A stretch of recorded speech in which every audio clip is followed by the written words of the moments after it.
ଅଧପନ୍ତରିଆ ଭାବେ ପଡ଼ି ରହିଛି ତ୍ରିନାଥ ଛକ ବସ୍ ଷ୍ଟପ୍ ନିର୍ମାଣ କାର୍ଯ୍ୟ। କେବେ ସରିବ ଏହି ବସ୍ ଷ୍ଟପ୍ ନିର୍ମାଣ କାର୍ଯ୍ୟ ତାହାକୁ ନେଇ ଏବେ ଅନେକ ପ୍ରଶ୍ନ। ଟଙ୍କା ନଥିବା ଦର୍ଶାଇ କାମ ଅଧାରେ ଛାଡ଼ିଦେଇ ଠିକାଦାର ଛୁ। ଏହାକୁ ନେଇ ସାଧାରଣରେ ଅସନ୍ତୋଷ ପ୍ରକାଶ ପାଇଛି।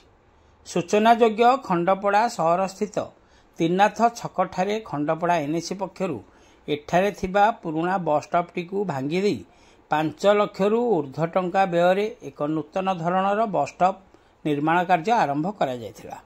କିନ୍ତୁ ଏହି ବସ୍ ଷ୍ଟପ୍ର କିଛି ଅଂଶ ନିର୍ମାଣ ହେବା ପରେ ଏବେ ସମ୍ପୂର୍ଣ୍ଣ ଏହି ବସ୍ ଷ୍ଟପ୍ ନିର୍ମାଣ କାର୍ଯ୍ୟ ବନ୍ଦ ପଡ଼ି ରହିଥିବା ଦେଖିବାକୁ ମିଳିଛି। ଏହି ଛକଟି ଏକ ପ୍ରମୁଖ ଛକ ହୋଇଥିବାରୁ ଏଠାରେ ଅନେକ ଯାତ୍ରୀମାନେ ବିଭିନ୍ନ ଆଡ଼େ ଯାତ୍ରା କରିବା ନିମନ୍ତେ ଗାଡ଼ିଗୁଡ଼ିକୁ ଅପେକ୍ଷା କରିଥାନ୍ତି ଏବଂ ଏଠାକୁ ପ୍ରତିଦିନ ଆସୁଥିବା ଏହି ଯାତ୍ରୀମାନେ ଏଠାରେ ବସ୍ ଷ୍ଟପ୍ ନଥିବାରୁ ମଧ୍ୟ ନାହିଁ ନଥିଲେ ଅସୁବିଧାର ସମ୍ମୁଖୀନ ହେଉଛନ୍ତି। ଏପରିକି ଏଠାରେ ଯାତ୍ରୀମାନେ ଅତି ବିପଦପୂର୍ଣ୍ଣ ଭାବେ ଯାତ୍ରୀବାହୀ ଗାଡ଼ିଗୁଡ଼ିକୁ ଅପେକ୍ଷା କରୁଥିବା ଦେଖିବାକୁ ମିଳୁଛି। ଫଳରେ କୌଣସି ମୁହୂର୍ତ୍ତରେ କିଛି ବି ଅଘଟଣ ଘଟିପାରେ।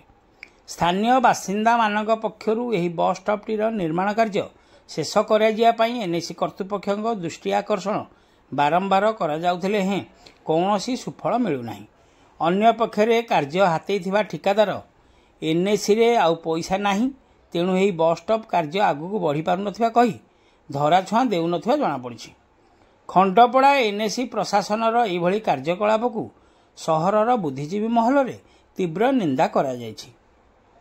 ତେଣୁ ଏଥିପ୍ରତି ସ୍ଥାନୀୟ ବିଧାୟକ, ଦାୟିତ୍ୱରେ ଥିବା କନିଷ୍ଠ ଯନ୍ତ୍ରୀ ଓ ଏନ୍ଏସି ପ୍ରଶାସନ ସ୍ୱତନ୍ତ୍ର ଦୃଷ୍ଟି ଦେଇ ତ୍ୱରିତ ପଦକ୍ଷେପ ନେବା ପାଇଁ ସାଧାରଣରେ ଦାବି ହେଉଛି।